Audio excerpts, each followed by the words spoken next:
तैजस्विनोऽवधीतमस्तु मा विद्विषावहै। ॐ शान्ति शान्ति शान्तिः।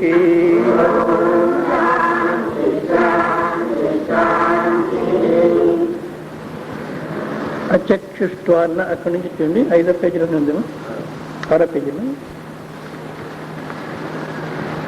అచక్షుష్ట్వాన్న దృష్టిర్మే. దొరికింది అందరికి?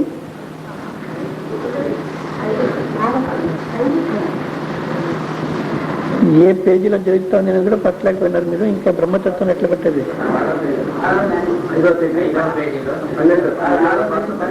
ఒక నిమిషం. 5వ పేజీలో 5వ పేజీలో నిర్వికల్పాత్మ ప్రకరణము 1వ శ్లోకం నుంచి చూడండి. దొరికింది అందరికి? 5వ పేజీ నిర్వికల్పాత్మ ప్రకరణము 1వ శ్లోకం నుంచి. అచక్షుష్ట్వాన దృష్టిర్మే తతో శ్రోత్రస్య కా శృతిః. ఎవరికి దొరకలేదా ఏమిది? ఇంకా ఈ శ్లోకం కనిపెట్టేది కష్టమైతే బ్రహ్మతత్వాన్ని ఎట్లా పడతారు మీరు? 5వ పేజీ నుంచి పేజీ తీసేది కష్టం మీరు.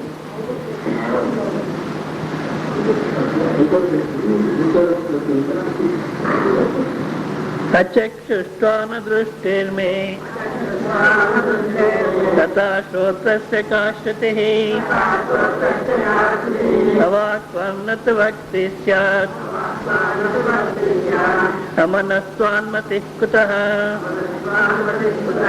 అప్రాణస్య న కర్మాస్తి బుద్ధ్యా భావేన వేదిత విద్యా విద్యేత తో నస్తః చిన్మాత్ర జ్యోతిషో మమ నిత్యముక్తస్య శుద్ధస్య కూటస్య విచాలినః అమృతస్యాక్షరస్యైవం అశరీరస్య సర్వదా జిగుప్సా పిపాసా వా శోకమోహో జరామృతి న విద్యంతే శరీరత్వాత్ వ్యోమవద్వ్యాపినో మమ అస్పర్శత్వాన్న మే స్పృష్టిః నా జిహ్వత్వాదసజ్ఞత నిత్య విజ్ఞాన రూపస్య జ్ఞానాజ్ఞానేన మే సదా యాతు యస్యాన్మనసి వృత్తిః చాక్షుష్కారూపరంజన నిత్యమేవాత్మనో దృష్ట్యా నిత్యయా దృశ్యతే హి సా తతాన్యేంద్రియాయుక్త యా వృత్తయో విషయాంజనా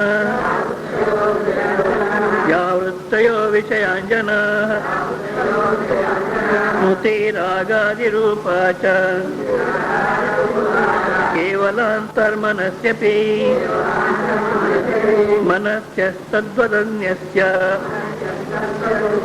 దృశ్యంతే స్వప్నవృత్తయః ద్రష్టో దృష్టే సతో నిత్య శుద్ధానంతం చ కేవల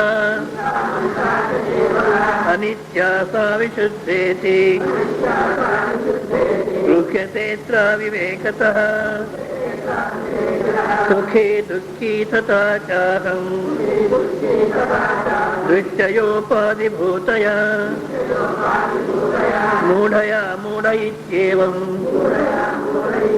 శుద్ధయా శుద్ధ ఇత్యపి మన్యతే సర్వలోకోయం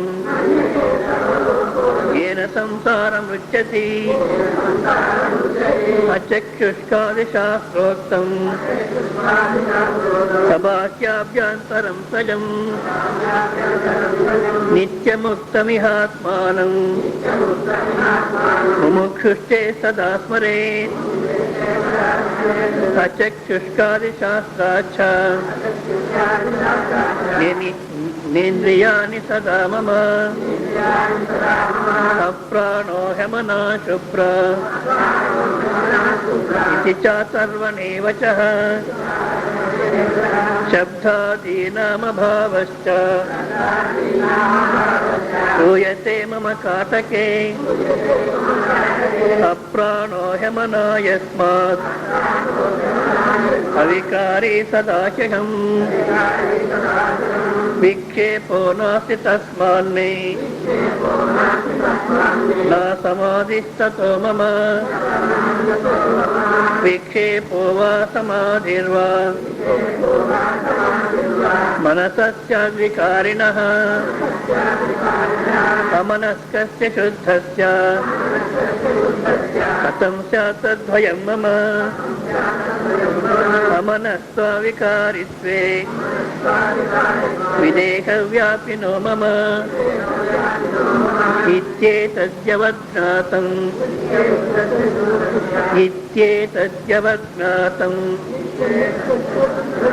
तावत् कार्यं मम अभवत्. ఏమైంది? నెక్స్ట్ చెప్పండి. నిత్యముక్తస్య శుద్ధస్య బుద్ధస్య చ సదా మమ సమాధిర్వా కార్యం చాన్యత్ కుతో భవేత్ మాం హి జ్ఞాత్వా చ బుద్ధ్వా చ మన్యంతే కృతకృత్యతాం.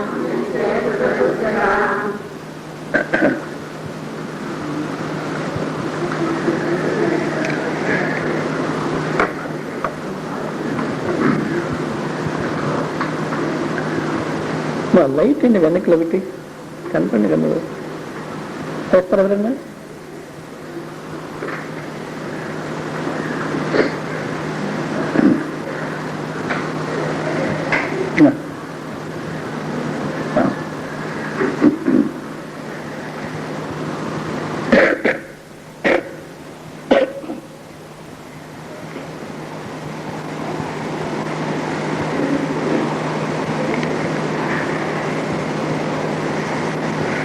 ఏది మృత స్వరూపమో, ఏది దుఃఖమో, ఏది మనకు సమస్యల్ని తెచ్చిపెడుతుందో అటువంటి దాన్ని నమ్మకం జీవనం చేస్తున్నాం. ఎవరో ఇద్దరు యాత్ర పోతున్నారట. ఒకటి గుడ్డివాడు, ఇంకొన్ని కళ్ళు కనబడుతుంది. ఇద్దరు జతసేపు యాత్ర పోతున్నారు. ఏదో ఒక మందిరంలో ఒకరోజు పండుకున్నారు. రాత్రి మధ్యరాత్రిలో ఆ గుడ్డివాడు లేచినాడు. లేస్తే మన కర్ర ఎక్కడో వెతుక్కోవాలి. సరే ఎట్లా వెతుక్కుంటూ పోతే ఏదో ఒక కర్ర దొరికింది. చాలా బాగుంది కర్ర. అది వాడిది కాదు. పరిచజ్ఞానంతో చూస్తున్నాడు, ఇది నాది కాదు కర్ర. అయినా కూడా చాలా బాగుంది. పైన పిడి మాది కొంచెం లావుగా ఉంది, రాను రాను సన్నగా అవుతా ఉంది. ఇది చాలా బాగుంది అని అది దాన్ని పట్టుకొని పోతున్నాడు. అంతలో వీడు స్నేహితుడు లేచినాడు, మిత్రుడు లేచినాడు. అయ్యా నీ పాము చేతిలో పట్టుకున్నావు, ఈ చలికి అది గట్టి అయిపోయింది, నువ్వు కర్ర అనుకుంటున్నావు. దాన్ని కొంచెం సూర్యోదయం అయిందంటే, ఆ సూర్యుని యొక్క వెలుతురు పడిందంటే అది ప్రాణం వచ్చి నిన్ను కాటేస్తుంది, పారేసేది అంటే నా కర్ర ఎక్కడ పోయింది, దేవుడు ఇంత మంచి కర్ర నాకు ఇచ్చింటే నువ్వు ఆ మాశ్చర్యంతో ఇట్లా చెప్తున్నావు నాకు పామని, నేను దీన్ని పారేసలేదు అంటే. అయ్యా మాశ్చర్యం లేదు, ఏమీ లేదు, నిజంగా నాది మృత్యు స్వరూపము, నువ్వు నాశనం అయిపోతావు అని ఎంత చెప్పినా కూడా వీడి మాట నమ్మలేకపోయినాడు. వీడేదో మోసం చేస్తాడు నాకు. కొనాకు సూర్యోదయం అయింది, కొంచెం వెలుతురు పడింది, దానిపైన ప్రాణం వచ్చింది, కాటేసింది, చనిపోయినాడు. మనం కూడా అంతేనే. ఏది మృత్యు, ఎందుకంటే ఆ కర్ర చాలా బాగుంది, నైస్గా ఉంది, దాని డిజైన్ కూడా బాగుంది. వీనికి ముందు ఉన్న కర్ర అంత బాగలేదేమో, కనుక దాన్ని పారేయాలంటే మనకు చాలా కష్టంగా ఉంది. మృత్యు స్వరూపమైనా కూడా వేరే వాళ్ళు చెప్పినా కూడా మనం దాన్నే పట్టుకుని ఉంటాం. అదేవిధంగా ఇది ఒక మృత్యు స్వరూపం శరీరం అనేది. మహాత్ములంతా చెప్తున్నారు ఇది మృత్యు స్వరూపము, దీన్ని నమ్ముకుని జీవనం చేస్తున్నారు అని. ఏదేది నమ్ముకున్నామో అదంతా మృత్యు స్వరూపమే. కానీ ఎప్పుడు మనకు అనుభవానికి వస్తుంది? వేరే స్వాములు వచ్చి చెప్పితే వాళ్ళు మనం వివేకం చేసలేదు కనుక వాళ్ళు వచ్చి చెప్తున్నారు. మన జీవితాలనే మనం ఒక్కసారి ఆలోచన చేసుకుంటే ఆనందానికని ఏమేమి చేసినాము. ఈరోజు ఎంత మాత్రం ఆనందం ఉంది. బయట జగత్తుకి ఏ ముఖం చూపెడుతున్నామో ఇది ధోకా. బయట జనాలకి మోసం చేస్తున్నాం. మనం ఏం మోసం చేస్తున్నాం? బాగున్నారంటే బాగున్నాం అంటాం. ఆ బాగున్నాము అనే సమయంలో మనసు ఏ విధంగా ఉంది? ತುಂಬಿ ಅವತಲಯೊಳಗೆ ನೂರಾರು ಹಕ್ಕಿಗಳು, ಗಿಳಿ, ಗೂಗೆ, ಕಾಗೆ, కోగిలే, నవిలు, హద్దు. ఒక్కొక్క సమస్య కాదు. అయినా కూడా మనం ఏదో కొంచెం పౌడర్ కొట్టేసుకొని బాగున్నాం అంటాం. ధోకా. బాగున్నాము అన్న సమయంలో నిజంగా లోపల ఎంత మాత్రం సమాధానం ఉంది, శాంతి ఉంది, అది ముఖ్యం. చాలా మంది ప్రశ్న వేస్తుంటారు, స్వామీజీ మీ వేదాంతం వాళ్ళకి తలకేం పోదు. వాళ్ళకి ఏమంటే ఈ ఊరికి ఉదయం నుంచి రాత్రి వరకు పనిచేసేది, ఎందుకు చేస్తున్నానని ప్రశ్న కూడా రాదు. వాళ్ళు ఏమంటారంటే మీ వేదాంతం వింటే ప్రగతి ఉండదు. ఇది పెద్ద మోడర్న్ థింకింగ్. ప్రగతి ఉండదు. ఏం ప్రగతి అంటే కొంచెం ఎక్కువ డబ్బు, ఎక్కువ ఇండ్లు కట్టుకునేది, కొంచెం మెషినరీ ఎక్కువ చేసుకునేది, కొంచెం లగ్జరీ ఐటమ్స్ అంతా ఎక్కువ చేసుకునేది, దీన్ని కదా ప్రగతి అనేది. అట్లా చూస్తే అమెరికాలో చాలా ప్రగతి అయిపోయింది. మన భారతదేశంలో ఒక అడవిలో జీవనం చేసేవాడు ఎంత శాంత సమాధానం ఉన్నాడో అంత శాంతిగా ఉండలేకపోయినారు అమెరికాలో ఇప్పుడు జనాలు. ఈ ప్రగతి ఏమి చేసినామని వాళ్ళ సైంటిస్టే చెప్తుంటారు. ఏం ప్రగతి అంటే ఈ జగత్తుని 8 సార్లు 9 సార్లు మనం నాశనం చేయొచ్చు, అంత చేసి పెట్టినాం మనము అని. ఈ మాటకు అర్థం కూడా లేదు. ఎందుకు? ఒక్కసారి నాశనం చేస్తే మళ్ళీ రెండోసారి నాశనం అయ్యేదానికి ఎవరు ఉండరు. మీరు అన్నిసార్లు నాశనం చేసాక ఎందుకు చేసి పెట్టాను? బుద్ధి లేక. ప్రగతి అంటే ఎక్కువ డబ్బు ఉండొచ్చు, ఇండ్లు కట్టుకోవచ్చు, బంధువులు ఎక్కువైనారు, అంతా సరే. మనసులో ఎంత మాత్రం సమాధానం ఉంది, ఎంత మాత్రం శాంతిగా ఉన్నావు. ఈరోజు యమధర్మరాజు వస్తే సంతోషంగా వెళ్ళిపోతాను. ఎందుకు? అహం కృతకృత్య. ఏమి చేయాలనుకుని అంత చేసినాను, ఏమి తెలుసుకోవాలనుకున్నాను అంత తెలుసుకున్నాను, ఇంకా చేసే దాంట్లోనూ నాకేమి మిగిలింది లేదు, తృప్తిగా ఉన్నాను, తెలుసుకునేది కూడా ఏది లేదు అనేటువంటి తృప్తి మనకు కనబడుతున్న జీవితంలో ఉంటే లేదు. ఎందుకంటే ఈ మృత్యు స్వరూపాన్ని పట్టుకున్నాము. మన జీవితంలో ఏది లోటు? ఆ పరమాత్మ స్వరూపం అనేది ఒకటే మిస్సింగ్ లింక్, తప్పిపోయింది. ఇప్పుడు ఆ పరమాత్మ స్వరూపాన్ని మన జీవితంలో తీసుకొని వచ్చినామంటే అప్పుడు ఆనందంగా ఉంటాం. కానీ పరమాత్మ స్వరూపం ఎక్కడుంది అంటే, ఇప్పుడు ఈ జగత్తంతా మృత్యు స్వరూపము, దుఃఖము అని చెప్తున్నాం కనుక కేనోపనిషత్ భాష్యంలో ఈ విధంగా తీసుకుంటారు శంకరాచార్యులు. ఇదంతా మృత్యు స్వరూపము, దుఃఖం కనుక హేయ, ఇదంతా త్యాజ్యం, త్యాగం చేయాల్సిందే, వదిలేయాల్సిందే. దీన్ని పట్టుకుంటే లాభం లేదు. సరే, ఇదంతా హేయ తీసేస్తాం. ఉపాధేయ అంటే అన్య దేవతద్విదితాతో అవిదితాదది అనే మంత్రం తీసుకుని వ్యాఖ్యానం చేసే సమయంలో 2 రకాలుగా వ్యాఖ్యానం చేస్తారు. దాంట్లో ఒకటి ఇదంతాను దుఃఖము గనుక హేయ, వదిలేసేయాలి. అంటే ఇదంతా మనం త్యాగం చేయాలి అంటే అన్య దేవతద్విదిత ఏదేది మనకు బోధపడుతుందో, తెలివికి విషయమై ఉందో ఇదంతా దుఃఖమని మనం తీసేస్తున్నాం గనుక ఆ పరమాత్మ స్వరూపము ఇదేది కాదు. అన్య దేవతద్విదిత అటు అవిదితాదది గనుక హేయ అంటే తీసేసేది. ఈ తీసేసేదంతా పరమాత్మ స్వరూపము కాదు అంటే ఉపాధేయ, తీసుకునేది పరమాత్మ స్వరూపము అని అర్థం వస్తుంది.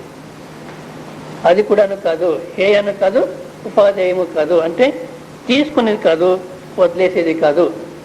ఏది తీసుకునేది కాదో, వదిలేసేది కాదో అది పరమాత్మ స్వరూపము.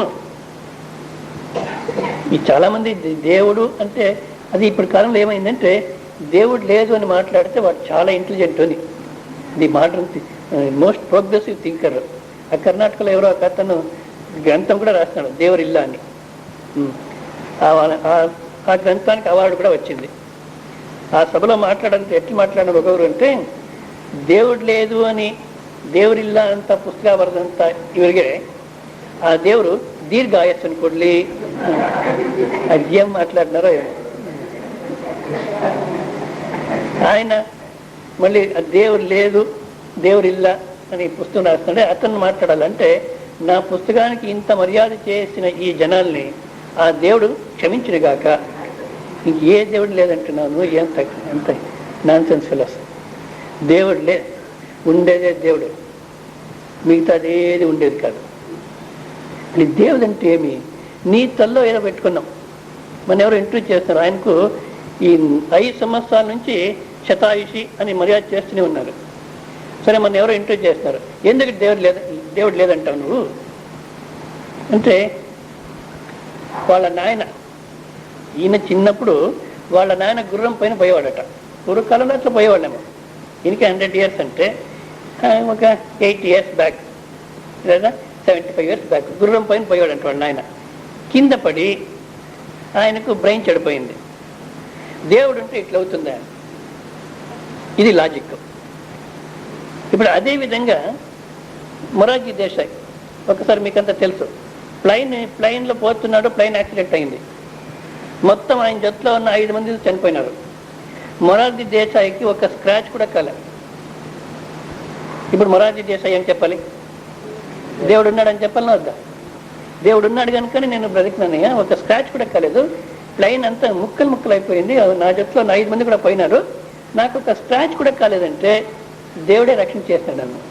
ఇట్లా వాళ్ళ అనుకూలానికి సరిగ్గా, వాళ్ళ స్వార్థానికి సరిగ్గా దేవుడు ఉన్నాడో లేదో నిశ్చయం చేస్తే ఈయన ఏమనుకున్నాడు, దేవుడు అంటే నేను ఏమి చేసినా, గుర్రం పైన పోయినా లేదా గుర్రం కింద పోయినా, గాడిద వెనక నిలబడుకున్నా అది కాలెత్తి తన్నకూడదు, అట్లా ఉంటే దేవుడు ఉన్నాడని.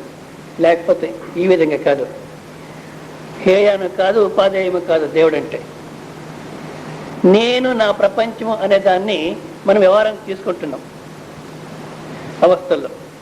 మళ్ళా నేను నా ప్రపంచం అనే దాన్ని వదిలేస్తున్నాం.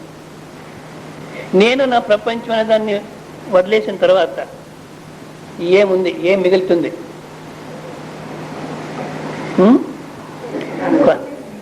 కొంతమంది అంటే ఏం మిగలదు అని, ఇంకొంతమంది ఏదో మిగులుతుంది అని, ఇంకొంతమంది ఒకసారి ఇట్లా అనుభవపూర్వకంగా మీరు చూసుకుంటే నేను నా ప్రపంచం తీసివేసినటువంటి అనుభవం మీకుందా అంటే ప్రతి ఒక్కరికి ఉంది. ఎప్పుడు? నిద్ర. ఆ నిద్రలో చూస్తే నేను నా ప్రపంచం నిద్రలో చూస్తే అంటున్నాను నేను. మళ్ళీ అంటే కృష్ణమూర్తి వాళ్ళ ఇంట్లో చూస్తే ప్రవచనం జరుగుతూ ఉంది, ఏ విధంగా కృష్ణమూర్తి వాళ్ళ ఇంట్లో ప్రవచనం వింటున్నామో అదేవిధంగా నిద్రలో చూస్తే అన్నప్పుడు నిద్ర అనేటువంటి ఒక గది, దాంట్లో మనం చూస్తున్నామని అర్థం వస్తుంది. అట్లా అనుభవం ఉందే మాకు. ఎందుకంటే సత్యం మాట్లాడేటువంటి యోగ్యత లేదు ఈ భాషకు కనుక నిద్రలో అంటుంది.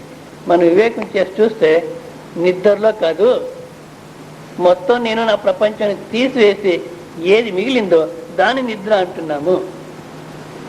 ఏది మిగిలిందంటే నేనే మిగిలినాను, నేను అనే వ్యక్తిత్వం లేకుండా మిగిలినాను, నేను అనే తలంపు లేకుండా ఉన్నాను, నేను ఉన్నాను అనే తలంపు లేకుండా ఉన్నాను.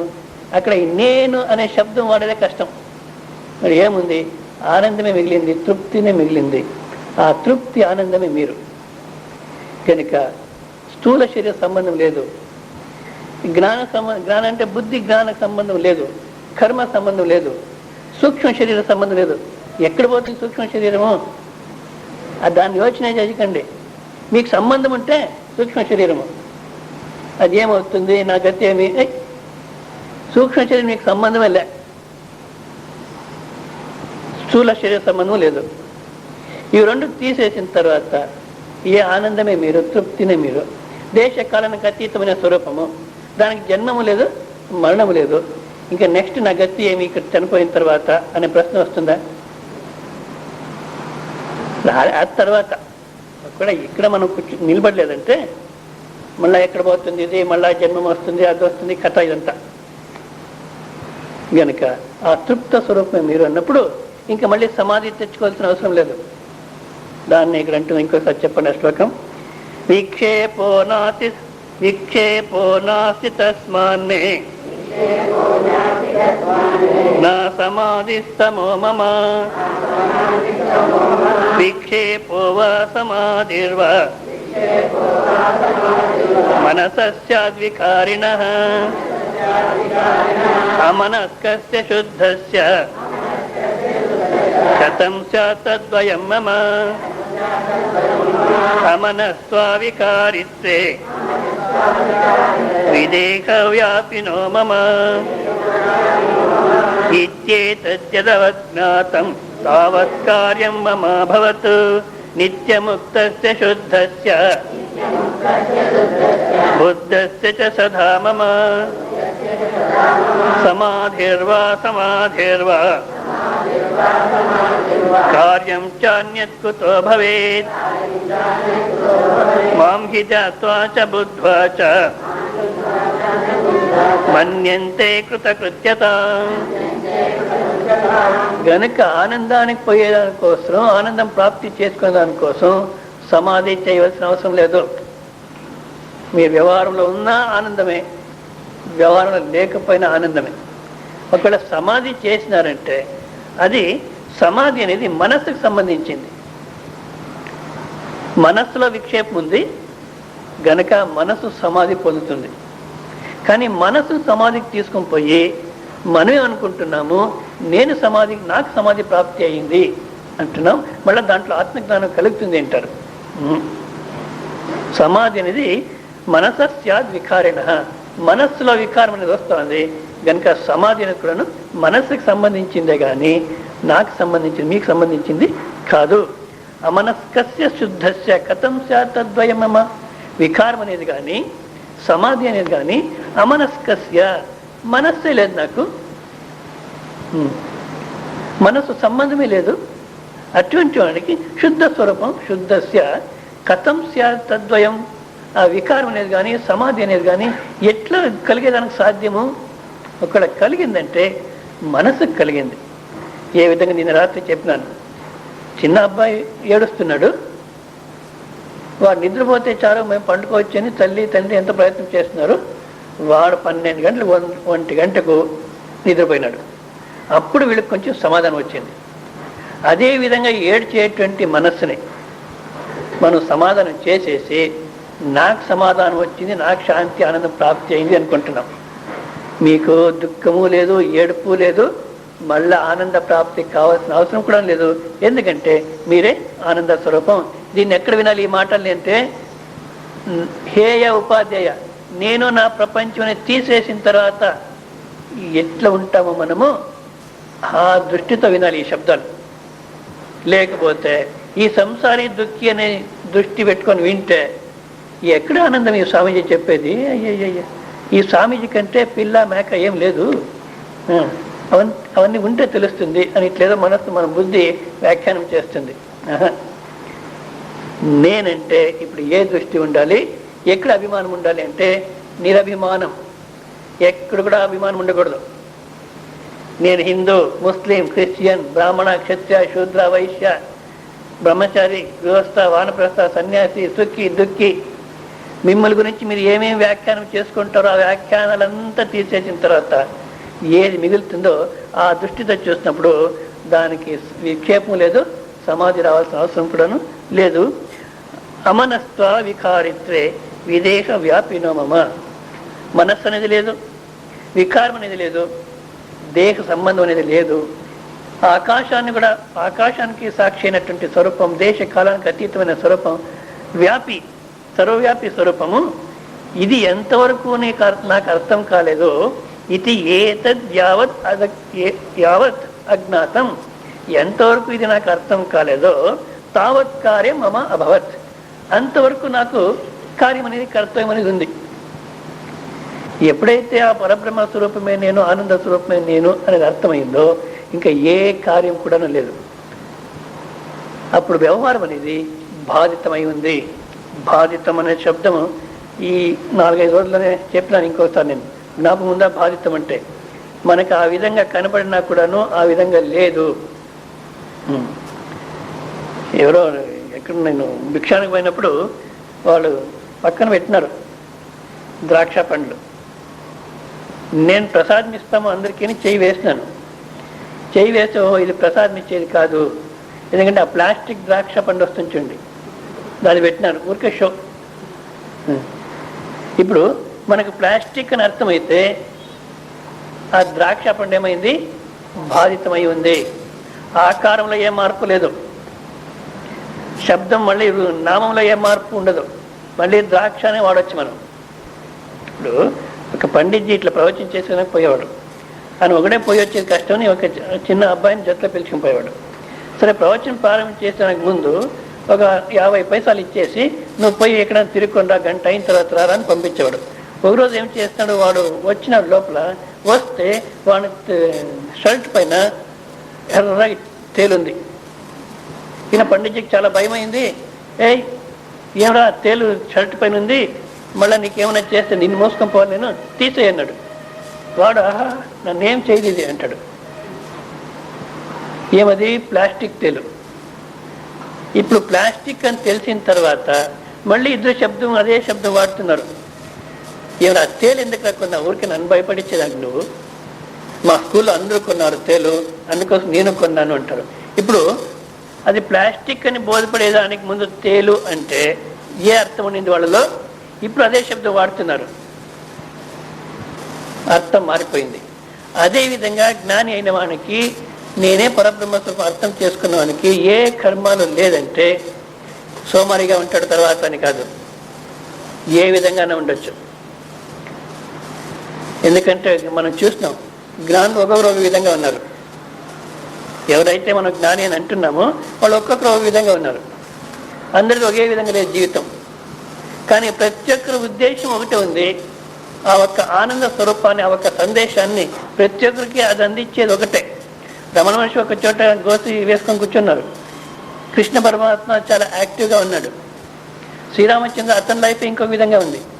కానీ ఎవరెవరు మన జ్ఞాని అంటున్నామో వాళ్ళ వ్యవహారం చూస్తే అనేక రకాలుగా ఉండొచ్చు, వాళ్ళ వాళ్ళ శరీర ప్రారంభ ప్రకారం.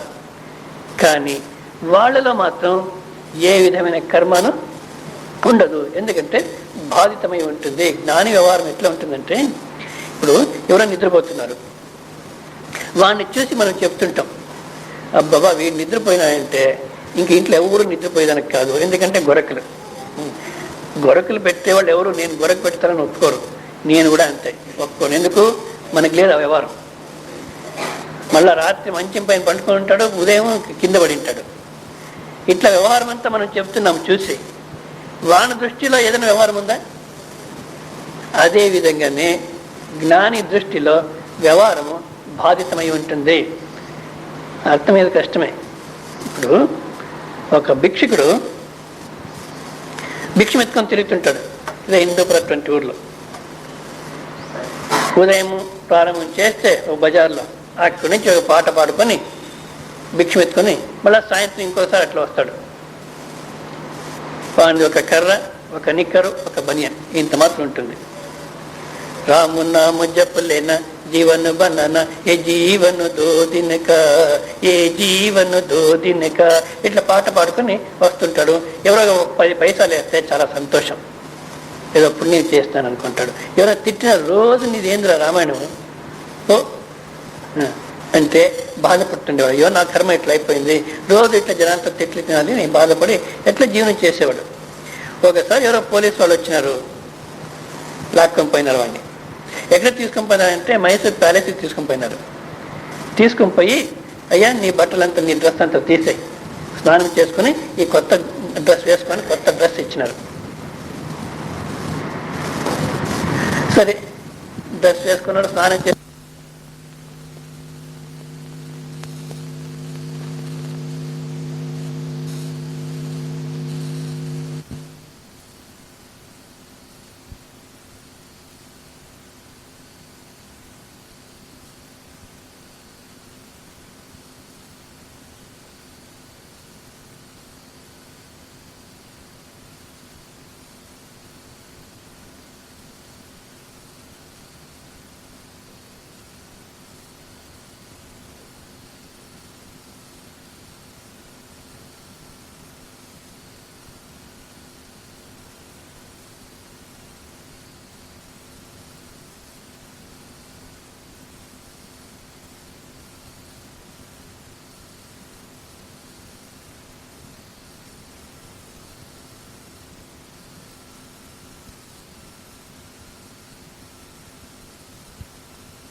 ఇది వేదాంతం కూడా అట్లనే. మామూలు ఎట్లో బాధపడుతుంటాము, ఇక్కడ వచ్చిన తర్వాత కొంచెం శాంతి అంటే తట్టుకోలేకపోతాం. దీన్ని కూడా అదే బాగుంది అనిపిస్తుంది. సో నాకు అదే బాగుంది, నేను అక్కడే వెళ్ళిపోతాను, నన్ను వదిలేసాను అంటే అయ్యా వదిలేసాను సార్, నేను పిలుచుకుని వచ్చింది కూర్చొని ఒక మనిషి వచ్చి ఆయనకు ఉపదేశం చేస్తాడు. అయ్యా నువ్వు భిక్షకుడు కాదు, నువ్వు రాజకుమారు, నువ్వు ఎప్పుడో చిన్నప్పుడు తప్పించుకుని పోయినావు. చూడు నీ పైన ఇట్లా మార్కులన్నీ ఉన్నాయి నీ శరీరం పైన, కనుక నువ్వు రాజకుమారు అని ఉపదేశం చేస్తే వాడు యోచన చేస్తాడు. అవును 20 సంవత్సరాల నుంచి నా వాళ్ళు ఎవరు లేకుండా నేను భిక్ష ఎత్తుకొని తిరిగినా, సో వీళ్ళు చెప్పే మార్కులన్నీ ఉన్నాయి నా శరీరం పైన, కనుక నేను రాజకుమారు అని నిశ్చయం చేసుకున్నాడు. మళ్ళీ వానికి ఒక 6 నెలలు అయిన తర్వాత రాజు చనిపోయినాడు, వానికి పట్టాభిషేకం చేస్తాడు, రాజుగా ఉన్నాడు. ఒకరోజు వాని కర్ర నిక్కరు బనినంతా చూస్తాడు, ఇప్పుడు భిక్షం ఎత్తితే ఎట్లా ఉంటుందో అని భిక్షం ఎత్తడానికి వస్తాడు. మళ్ళీ అదే ఊరు, అదే నిక్కరు, అదే బనియను, అదే కర్ర, అదే డబ్బా, అదే పాట, రాము నాము జపులేనా జీవన బనన ఏ జీవన దోదినక ఏ జీవన దోదినక, ఇదే పాట పాడుకుంటూ వస్తున్నాడు. ఇప్పుడు ఎవరో 10 పైసలు వేస్తున్నారనుకోండి, సంతోషం ఉందా? ఎందుకు? ఎక్కడ మార్పు ఉంది? బాకీ జగత్తు ఏ మార్పు లేదు. అదే ఊరు, అదే జనాలు, అదే నిక్కరు, అదే బనీను, అదే డబ్బా, అదే కర్ర, అదే పాట, అదే వీధిలోనే భిక్ష ఎత్తున్నాడు. కానీ ఇప్పుడు ఏదైనా 10 పైసలు వేస్తే సంతోషం లేదు. ఎవరైనా తిట్టినారంటే, ఇక్కడ 6 నెలలు పోయినా అంటే మళ్ళీ వచ్చినావు దరిద్ర ముఖమా అంటే, నాది ఆ దరిద్ర ముఖము, నా ముఖం చూడాలంటే నీకు పుణ్యం ఉండాలి. ఎందుకు? నేను రాజు. ఇప్పుడు ఎక్కడ మార్పు ఉంది? దృష్టిలో మార్పు. భిక్షికత్వం అని ఏమైంది? బాధితమైంది. అదేవిధంగా జ్ఞాని వ్యవహారి పూర్వంలో అర్థం చేసుకునే పూర్వంలో గృహస్థ జీవితంలో ఉన్న ఎక్కడున్నా గృహస్థ జీవితంలో చాలా బాధపడేవాడు. ఎందుకన్నా తెల్లారుతుంది తప్ప, హాయిగా నిద్రలోనే ఉంటే బాగుండేది, లేస్తే సమస్యలోని.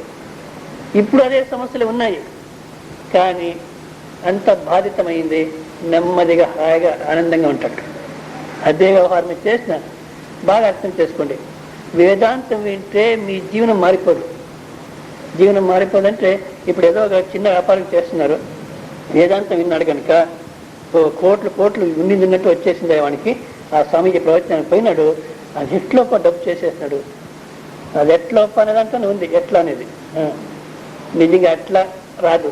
అటువంటి ఫలము వేదాంతంతో రాదు. మరి ఏమవుతుందంటే జీవనం మామూలుగానే ఉంటుంది. ఆ బాధపడేవాడు లోపల వాడు ఉండడు. మరి ఎవరు ఉంటారు? ఆనందమే ఉంటుంది. ఎవరు ఉండరు.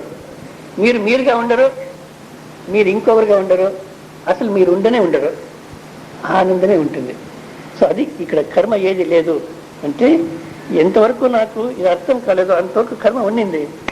అర్థమైన తర్వాత మమ తావత్ కార్యం మమ అభవత్, ఇంకా ఏ కర్మ అనేది నాకు లేదు.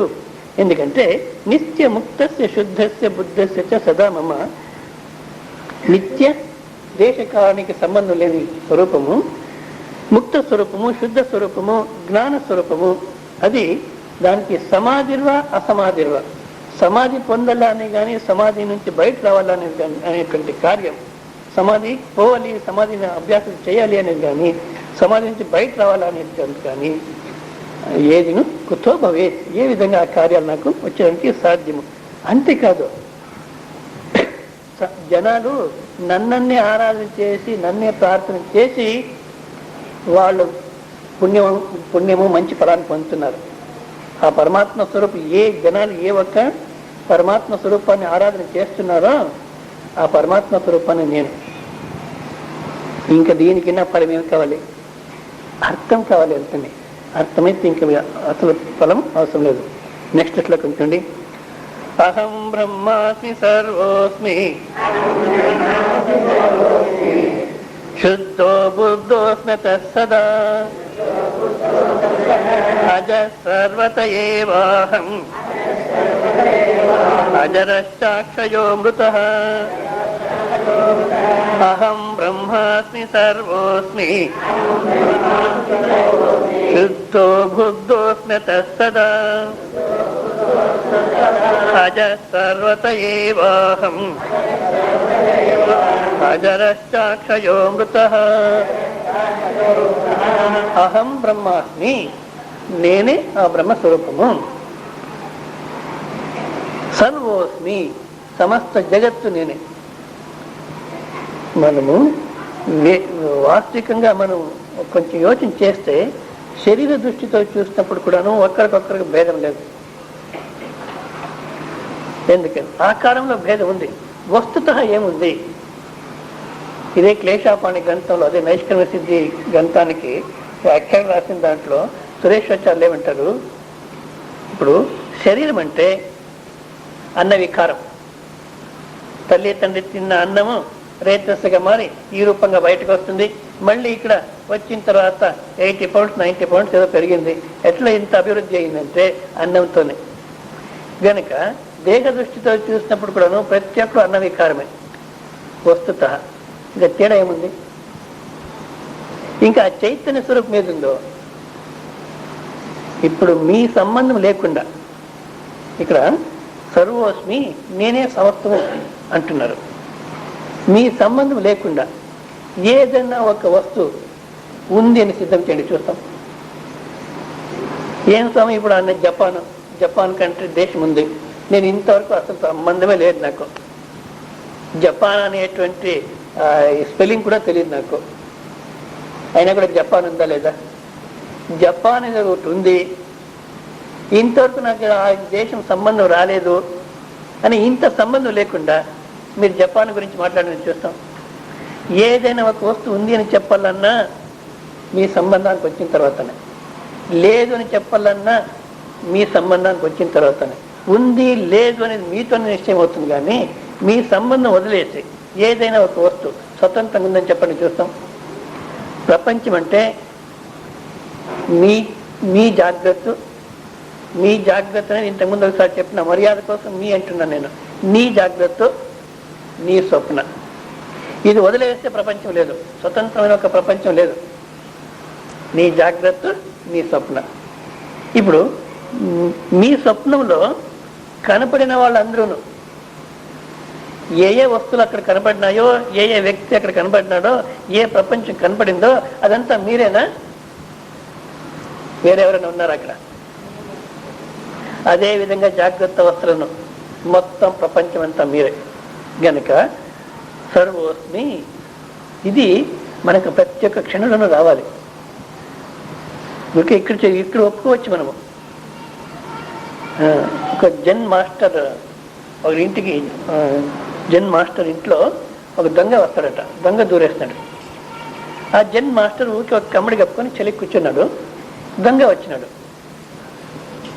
మనమే ఇంటే ఎట్లా ఉంటాము మీరు ఆలోచించేయండి. ఆ జెన్ మాస్టరు, ఓ మహాన్ బావ, మీ ఎట్లా వాళ్ళు సామాన్యంగా డబ్బు ఉండే వాళ్ళ ఇంటికి వస్తారట, రాజు మహారాజు ఇంటికే పోతుంటారు, వాళ్ళు డబ్బున్న వాళ్ళ ఇంటికి పోతుంటారు. ఈరోజు నువ్వు మా ఇంటికి వచ్చినావంటే నిజంగా నన్ను మహారాజుగా చూస్తున్నావు, నువ్వు నన్ను సావుకారిగా చూస్తున్నావు, నన్ను ఒక సామ్రాట్గా చూస్తున్నావు. నాకెంతో సంతోషమైంది. కనీసం ఒక 5 నిమిషాలన్నా ఎవరో ఒకరు నన్ను మహారాజుగా గుర్తించినారు కదా, అంతే సంతోషం నాకు. కానీ దాంతో పాటు ఒక దుఃఖం కూడా ఉంది.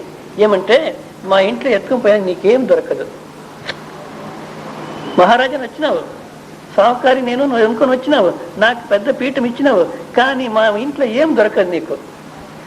కానీ నేను వట్టి చేతులతో పంపించడానికి నాకు మనసు రాదు. గనుక ఇదో ఈ కమ్ముడి ఉంది, దీన్ని ఎత్తుకొని పో అని ఇచ్చినాడంట. అది తీసేస్తే నగ్నంగా ఉన్నాడు, చలి, జనవరి నెల చలి. ఆ దొంగ అంటాడంట, అయ్యో మహాన్ బావా, నువ్వు అదొక కమ్ముడి పెట్టుకున్నావు, నిన్ను అది ఎత్తుకొని పోతే నువ్వు చలిలో చచ్చిపోతావేమో, వద్దు నువ్వే పెట్టుకో.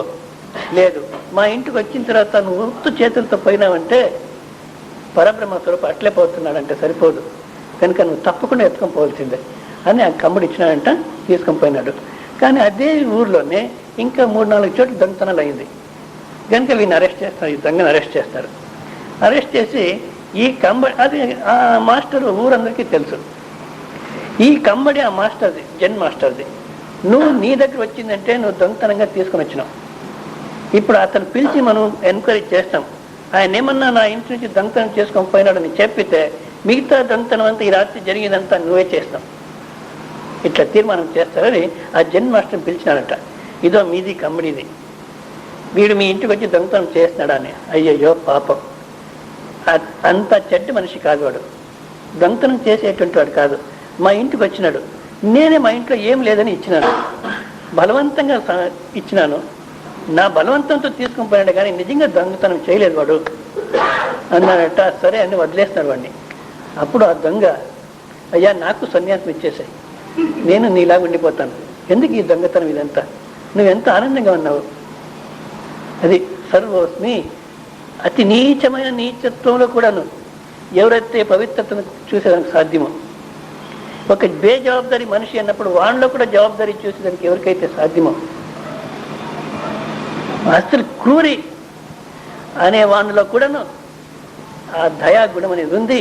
ఎందుకంటే ప్రతి ఒక్కరు నా పరమాత్మ ఉన్నాడు అని ఎవరైతే చూసేదానికి సాధ్యమో వాడు ఈ మాట చెప్పవచ్చు, అహం బ్రహ్మాస్మి సర్వోస్మి అని. మన ఊరికి గ్రంథా చేసేసి చెప్తుంటే లాభం లేదు, కానీ ఈ దృష్టి పెట్టుకోవాలి. అహం బ్రహ్మాస్మి సర్వోస్మి శుద్ధో బుద్ధ బుద్ధోస్మి అత సదా అజహ, జన్మం లేనివాడు. సర్వత ఏవ అహం, ఎక్కడ చూసినప్పుడను నా యొక్క అస్తిత్వం, నా ఉనికినే ఉంది. అహం అజరః, వృద్ధాప్యం అనేది లేదు. అమృత,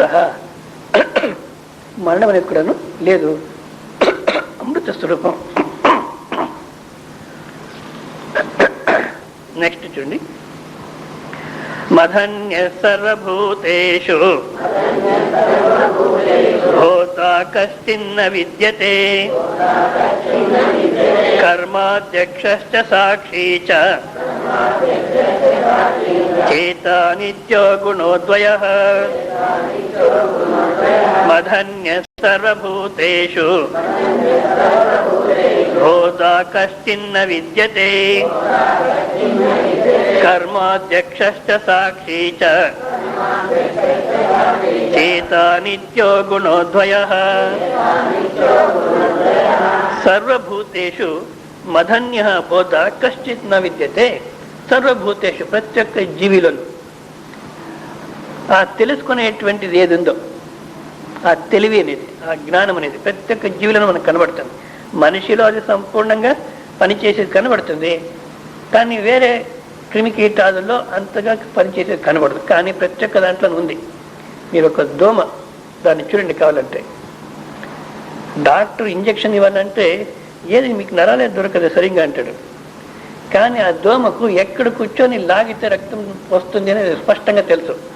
అంత దూరం నుంచినే డిసైడ్ చేస్తుంది, వచ్చి రక్తం లాగుతుంది. మనం చాలా జాగ్రత్తతో ఇట్లేస్తే దానికి పోతాం, మనకే దెబ్బ తగిలితే అది ఎగిరిపోయి ఉంటుంది. అది ఎట్లా ఎగిరిపోతుందో విరక్త మహాత్మ, ఇంకా సంబంధం లేదు నాకు నీకని ఎంతో దూరంలో వెళ్ళిపోతుంది. పోయిందని మనం కూర్చుంటే మళ్ళీ ఇక్కడ వస్తుంది. ఎక్కడైతే చేయి అందదో అక్కడ కూర్చుంటుంది అది. ఎందుకు? దానికి కూడా తెలివి ఉంది. ప్రతి ఒక్క జీవిలోనూ మీరు కొంచెం ఆ తెలివి అనేదాన్ని చూస్తారు. ప్రతి ఒక్కరిలోనూ తెలుసుకునేటువంటి ఒక ఆ తెలివి అనేది ఏది ఉందో, దట్ ఇంటెలిజెన్స్, అది నేనే. ఎందుకంటే జడ చైతన్య అని చెప్తుంటారు. సామాన్యంగా జడం అంటే కదులుకోకుండా ఉండేది, చైతన్యం అంటే కదలిక ఉండేది అని ఇట్లా అర్థం చేస్తారు. అది సరి కాదు. మరి ఏం జడం అంటే తన్ను తాను ఏదైతే నిశ్చయం చేసుకోదో, తన ఉనికిని తాను నిశ్చయం ఏదైతే చేసుకోదో, పరత సిద్ధ మరొక దాంతో సిద్ధమవుతుందో అది జడం. ఏది తన ఉనికిని తాను నిశ్చయం చేసుకుంటుందో, తాను ఉన్నానని చెప్పేదానికి మరొక ప్రమాణం అవసరం లేదో అది చైతన్యం. అట్లా చూస్తే అహంకారం నుంచి ప్రారంభం చేసుకుని ప్రతి ఒక్కటి జడమే. అహంకారహితమైన స్వరూపం ఏదుందో అది మాత్రమే చైతన్యం. అది ఒక్కటేనే కానీ ఒక్కొక్కరిలో ఒకటి కాదు. ఆకాశం ఏ విధంగా ఒక్కటే ఉంది. మనం దాంట్లో ఏం చేస్తాం? ఘటాకాశ, మఠాకాశ, మహా ఆకాశ అంటాం. కుమ్మరి ఘటం తయారు చేస్తే దాంట్లో ఉన్న అవకాశానికి ఆకాశం అంటున్నాం ఘటాకాశ. కుమ్మరి తయారు చేసినప్పుడు ఘటాకాశం కూడా తయారైంది, ఇల్లు కట్టినప్పుడు మఠాకాశం కూడా తయారైంది. బయట ఉండేది మహాకాశం ఉంటున్నాం. ఇప్పుడు నిజంగా ఎన్ని ఆకాశాలు అయినాయి? శబ్దం మాత్రమే ఘటాకాశ మఠాకాశ అనేది, ఉండేది మహాకాశం ఒకటే. అదేవిధంగా ఉపాధి దృష్టితో చూసినప్పుడు వేరువేరుగా కనబడతా ఉంది. కానీ ప్రత్యేక ఉపాధిలో పనిచేసేది, ప్రత్యేక ఉపాధిలో తెలుసుకునేటువంటి తెలివి ఏదుందో బోధ నేనే, నన్ను తప్పితే అన్య వస్తువు అనేది లేదు. నేనే ప్రత్యేక జీవిలో జరిగేటువంటి కర్మ ఏదుందో ఆ కర్మానికి అధ్యక్షుడు. అధ్యక్ష అంటే జరిగేదంతా చూసేవాడు, సక్రమంగా జరుగుతుందా లేదా అని. ఇప్పుడు మనం చూస్తే ఈ జగత్తు ఏదో ఒక నియమంగా జరుగుతుంది. జగత్తులో మనిషి ఒక్కడ నియమం తప్పేది, మిగతా అంత నియమం ప్రకారం పోతుంది. అంత నియమంగా పని చేయాలంటే ఇప్పుడు గోదావరి రివర్ ఎప్పుడో ఏలూరు రాజమండ్రి అక్కడే దాన్ని గలాట్ చేస్తుంది. కానీ ఒక్కరోజైనా హిందూపురానికి వస్తుందా? ప్రతి సంవత్సరం ఇక్కడే ఎందుకు గలాట్ చేయాలి? ఒకరోజు హిందూపురానికి పోదాం, లేదా బెంగళూరు పోదాము. వాళ్ళు బాధపడుతుంటారు బెంగళూరు వాళ్ళు, ఒక్క సముద్రము ఒక్క నది ఉండింటే ఎంత బాగుండేదో అని. ఆ మద్రాసు వాళ్ళని అడగండి, ఈ సముద్రం ఒడ్డున ఉన్నాము అదే పెద్ద ప్రాబ్లం అంటారు వాళ్ళు. కానీ ఒక్కసారైనా గోదావరి నది బెంగళూరుకి వస్తుందా? ఎందుకు? పరమాత్మ ఏ విధంగా సృష్టి చేసినాడో ఆ విధంగానే జరుగుతుంది మొత్తం అంతా. ఇంత నియమంగా జరిగేది చూస్తే దీనికి ఎవరో అధ్యక్షుడు ఈశ్వరుడు ఉండాలి. అంటే అది నేనే. నేనే అన్నప్పుడు ఎవరు? నేనంటే ఏమనుకున్నావు? వీడు కాదు. ఆ నేను అనే తలంపు లేని ఉనికి, నేను అనే తలంపు లేని అస్తిత్వం, అదే కర్మాధ్యక్ష. సాక్షి, సమస్త జీవరాశిలో సాక్షిగా ఉన్న స్వరూపము అదేనే. ఒకసారి చెప్తున్నాను, జీవసాక్షి అనేకము, ఈశ్వర సాక్షి ఒకటి అంటారు. తప్పది. సాక్షి అంటే ఒక్కటే. ఇప్పుడు ఈశ్వరులో ఒక సాక్షి, ఈశ్వరులో ఒక సాక్షి, ఈశ్వరులో ఒక సాక్షి, ఇట్లా అనేక సాక్షులు ఉన్నారు అనేది ఎవరికి తెలుసు? అది ఒక్క సాక్షినే. ఈ లాజిక్ తీసుకొస్తారు. ఏమని? నేను పూర్వంలో ప్రవచనం పోయే సమయంలో ఎవరొక స్వామీజీ అనేవాడు, I I I I put together becomes we అని. మేము అని చెప్పితే దాంట్లో ఎంతమంది ఉన్నారు నేను అనేవాళ్ళు? చాలామంది ఉన్నారా? ఇప్పుడు మేము అనే దాంట్లో ఎంతమంది ఉన్నారు నేను అనేవాళ్ళు? అంటే నేను అనేవాడు ఒకడే. నేను, ఇతను, అతను, ఆమె, ఈమె, వీళ్ళందరినీ కలుపుకొని వి ఉన్నాయి కదా. గనక ఐ ఐ ఐ పుట్టే కదా కాదు, ఐ అనేది ఒకటే. అహంకారహితమైనటువంటి స్వరూపం ఏది ఉందో అదే కర్మాధ్యక్ష, సాక్షి, చేత. అంతే. అంతేకాదు నిత్యో, నిత్య, దేశకాలానికి సంబంధం లేని, అంటే దేశకాలంలో జరిగేటువంటి ఏ మార్పు కూడాను ఆ స్వరూపంలో లేదు. అగుణ అంటే నిర్గుణ, అంటే ఏ గుణం, సత్వ రజస్తమస్ అనేటువంటి గుణాలు లేని అద్వయ స్వరూపం. నెక్స్ట్ శ్లోకం చూడండి. న సచ్చాహం న చాసచ్చ నో భయం కేవల శివ న మే సంధ్యా న రాత్రిర్వా న హర్వా సర్వదా దృశే న సచ్చాహం న చాసచ్చ నో భయం కేవలం శివ న మే సంధ్యా న రాత్రిర్వా న హర్వా సర్వదా దృశే. న సచ్చాహం, నేను సత్తు కాదు, అసత్తు కాదు. ఏమండి ఇంచేపు సత్తు సత్తు అని చెప్పినారు, ఇప్పుడు అది కూడా కాదంటారే. ఇప్పుడు మనము సత్తు అసత్ ఇది ఎట్లా విభాగం చేసుకున్నాము? మన బుద్ధిలోనే ఈ జాగ్రత్త అవస్థలో విభాగం చేస్తున్నాము. ఇది సత్యము, ఇది అసత్యము అనా. ఇప్పుడు ఇది కుందేల కొమ్ము అసత్, లేనిది, ఇదంతా ఉండేది అనుకున్నాం. వ్యావహారిక సత్యం అంటారు. వ్యావహారిక సత్యం అంటే అదొక సత్యం అని చేస్తున్నారు. వ్యావహారిక సత్య, ప్రాతిభాషిక సత్య, పరమార్థ సత్యం, మూడు చేస్తున్నారు. వ్యావహారిక సత్యం అంటే వ్యవహారంలో అందరూ ఉంది అని ఒప్పుకుంటున్నారు కనుక వ్యావహారిక సత్యం. అంతేగాని అందరూ ఉంది అని ఒప్పుకుంటున్నారు, వ్యావహారిక సత్యమైంది. మనం వెతికేదానికి పోతే నిజంగా సత్యం అది అంటే హిందూపూర్ నేను చెప్పినాను వ్యావహారిక సత్యం. బస్సులోకి వచ్చిన హిందూపూర్కి టికెట్ కావాలి అంటాను, వాడు వచ్చిన తర్వాత హిందూపూర్ వచ్చింది దిగండి అంటాడు. హిందూపూర్ వచ్చింది అనేది కూడా తప్పే అక్కడ, అవునా కదా. ఎవరండి హిందూపూర్ అంటే నేను అంటాడు వీడు, నువ్వు హిందూపురా అయినా ఆ సమయానికి అంటాం. మళ్ళీ హిందూపూర్ వచ్చింది దిగండి అంటే దిగైపోతాం. హిందూపూర్ వచ్చిందా, హిందూపురానికి మేము వచ్చినామా, ఎట్లా దిగిపోయా నాకు తాలైపోయింది అంటాడు. ఇంకా వాడి దగ్గర పోయి ఏమో నేను హిందూపురానికి టికెట్ తీసుకున్నా, నువ్వు నన్ను ఎక్కడ దింపుతున్నావు, బస్ స్టాండ్లో దింపుతున్నావు. బస్ స్టాండ్లో దిగను నేను, హిందూపూర్లోనే దిగేది. హిందూపూర్ చూపెట్టు అంటే వాడు ఏడు చూపెట్టాడు హిందూపూర్. గనక వ్యావహారిక సత్యం ఒప్పుకునేసాయాలి. హిందూపురం ఒప్పుకొని ఆ బస్ స్టాండ్లో దిగితే అదే హిందూపూర్ అనుకోవాలి. హిందూపూర్ వెతికేదానికి పోతే దొరుకుతుందంటే దొరకదు. ఇట్లా మనం సత్యము అసత్యమని వ్యవహారంలో పెట్టుకున్నాము. కానీ నేను సత్యం ఉండే వస్తువును కాదు అంటే బుద్ధితో మీరు ఉంది అని నిశ్చయం చేస్తున్నారే, అట్లా నిశ్చయం అయ్యే వస్తువును నేను కాదు. లేదా కుందేలు కొమ్ము లేనిది అంటున్నారే, అట్లా లేదో నిశ్చయం చేసేటువంటి వస్తువును నేను కాదు. సత్య అసత్యానికి అతీతమైన స్వరూపం. నో భయ, సత్తు కాదు అసత్తు కాదు, లేదా సత్ అసత్ అంటారు కొంతమంది, అర్థం లేదు, అది కూడా కాదు. మరి కేవల శివ, శివస్వరూపం. శివస్వరూపం మంగళ స్వరూపం, ఆనంద స్వరూపం, ఏ సంసారిత్వం లేని అమంగళం లేని స్వరూపం శివస్వరూపం. నమే సంధ్య, నాకు నిజంగా సంధ్య అనేది లేదు, రాత్రి అనేది లేదు, నా అహర్వ పొగలనేది కూడాను లేదు.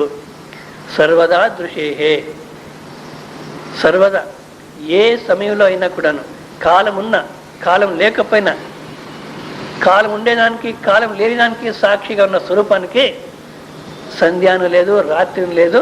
ఇప్పుడు సూర్యునందు సంధ్య ఉందా, రాత్రి ఉందా, పగులుందా, ఏది లేదు. మనం రాత్రి దృష్టితో పగులంటున్నాం, కానీ సూర్యునందు సదా ప్రకాశ స్వరూపమే. అదేవిధంగా నాందు సంధ్యాను లేదు, రాత్రి లేదు, పొగులు లేదు. అంటే సంధ్య ఎప్పుడైతే లేదో సంధ్యా కార్యం కూడా లేదు నాకు.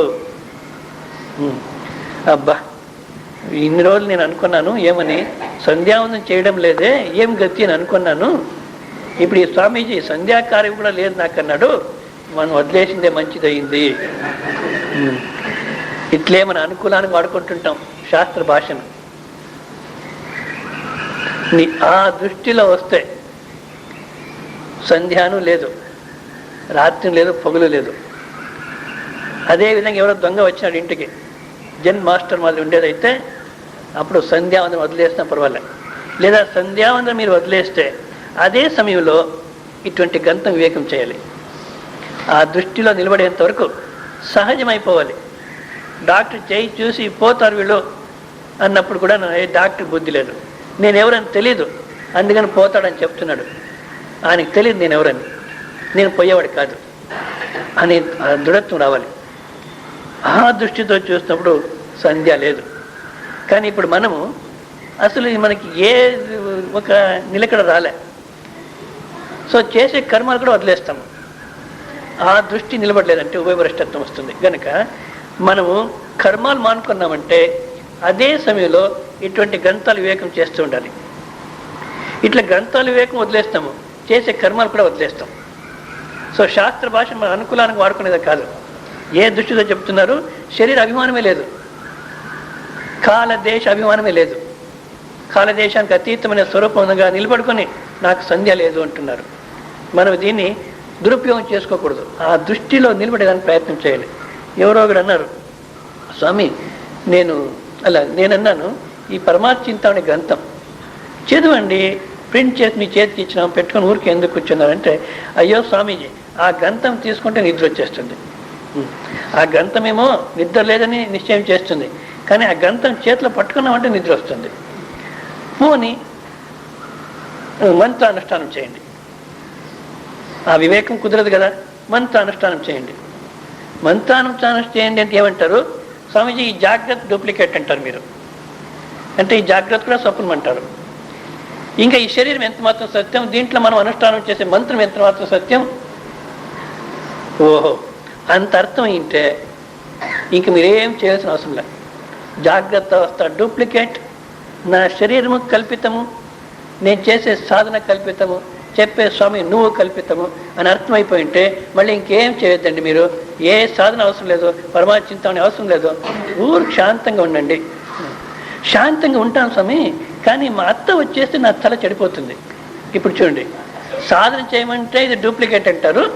అత్త సత్యమా, తల చెడిపోయే సత్యమా? అట్లా మన అనుకూలానికి వాడుకునేది కాదు ఈ శబ్దాలు. అధికారి గ్రంథం. ఆ ఉన్నతమైన దృష్టిలో నిలబెట్టుకోవడానికి ప్రయత్నం చేయాలి మనం. ఒకవేళ సంధ్య మీరు వదిలేస్తున్నారంటే మంచిదే, కానీ అదే సమయంలో ఈ తత్వంలో నిలబడేటువంటి వివేకం జరగాలి. ఇంకా అది జరగదు, ఈ కర్మలో వదిలేస్తున్నామంటే ఉభయ భ్రష్టత్వం వస్తుంది. నమే సంధ్య న రాత్రిర్వా న అహర్వా సర్వదా దృశే. ఎప్పుడూ సాక్షి స్వరూపంలో ఉన్న నాకు సంధ్య రాత్రి పగులు అనేది లేదు కనుక ఏ సంధ్య కార్యం కూడాను లేదు. అహం ముక్త.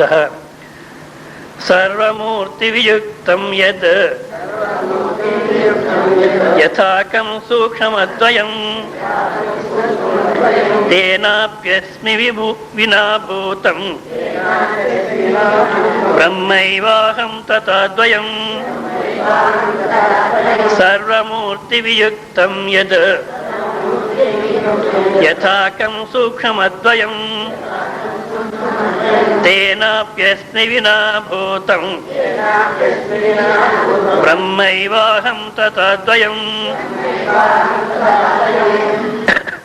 సర్వమూర్తి వియుక్తం యద్ యథాకం సూక్ష్మద్వయం. ఏ ఆకారము లేని ఆకాశము ఏ విధంగా సూక్ష్మము అద్వయము అంటే మరొక ఆకాశం లేదు, మొత్తం అంతా ఆకాశంలోనే ఉంది. ఈ ఆకాశానికి మరొక ఆకాశం అనేది లేదు. అది సూక్ష్మం అంటే వ్యాపి. ఆకాశానికి వ్యాపకమైనటువంటి వస్తువు పరమాత్మ స్వరూపాన్ని వదిలేస్తే మరొకటి మనకు కనబడదు. ఏ విధంగా ఆకాశం, ఏ ఆకారము లేదు ఆకాశానికి, ఏ ఆకారం లేని ఆకాశం ఏ విధంగా సూక్ష్మము అద్వయము అయి ఉందో అదేవిధంగా ఆకాశం కూడా లేదు నా యందు. ఆకాశ సంబంధం కూడాను నా యందు లేదు. అటువంటి అద్వితీయ బ్రహ్మస్వరూపమై ఉన్నాను నేను. అంటే ఆకాశానికి సూక్ష్మమైన స్వరూపం, మన ఊహకు అందని స్వరూపం. బృహత్ బ్రహ్మ అంటే బృహత్. బృహత్ అంటే పెద్దది. ఎంత పెద్దది మీరు కల్పన చేయండి చూస్తాం. మీరు ఏం కల్పన చేస్తారో దానికి పెద్దది. మీ కల్పనకు అతీతమైనటువంటి స్వరూపం. తేనాపి అంటే ఆకాశం అనేది కూడా నా యందు లేదు. వినాభూతం బ్రహ్మైవాహం, నేనే బ్రహ్మస్వరూపం. తథ అద్వయం. మమాత్మా స్వత ఆత్మేతి భేదో వ్యోమ్నో యథా భవేత్ ఏకస్య సుషిభేదేన తథా మమ వికల్పితః. మమాత్మా స్వత ఆత్మేతి భేదో వ్యోమ్నో యథా భవేత్ ఏకస్య శుషిభేదేన తథా మమ వికల్పితః. ఉండేది ఒక్కటే ఆకాశమే. దీనికి మనం ఘటాకాశ మహాకాశ అని చెప్తుంటాం. ఇప్పుడు గోడకు అదే శుషిభేదన అన్నారు. ఒక ములికి కొట్టినాం అనుకోండి, అక్కడ రంధ్రం పడుతుంది. దాన్ని మనం ఆకాశం అని చెప్పేలే, రంధ్రం అంటున్నాం. వాస్తవికంగా అక్కడ కూడా ఆకాశమే ఉండేది, అవునా? అంటే ఒకే ఆకాశంలో ఉపాధి భేదంతో ఇట్లా అంటున్నాం. అదేవిధంగా మమ ఆత్మ, ನನ್ನ ಆತ್ಮನ ಸ್ವರೂಪದಿಂದಲೇ ಆತ್ಮನಾಗಿರುವ ಆದ್ದರಿಂದ మమ ఆత్మ, నా ఆత్మ అన్నప్పుడు నేను, నాకు మళ్ళీ ఇంకొక ఆత్మ, నా సొంతమైంది మరొక ఆత్మ, వీళ్ళది ఆత్మ వేరు ఇట్లా లేదు. ఏ విధంగా ఘటాకాశ మఠాకాశ మహాకాశ రంధ్రముని చెప్తున్నామో, ఒకే ఆకాశానికే ఉపాధి దృష్టితో అనేక పేర్లతో చెప్తున్నామో, అదేవిధంగా ఇక్కడ వేరు వేరే పేర్లు పెట్టుకున్నాం. శరీర దృష్టితో వ్యవహారానికి కోసం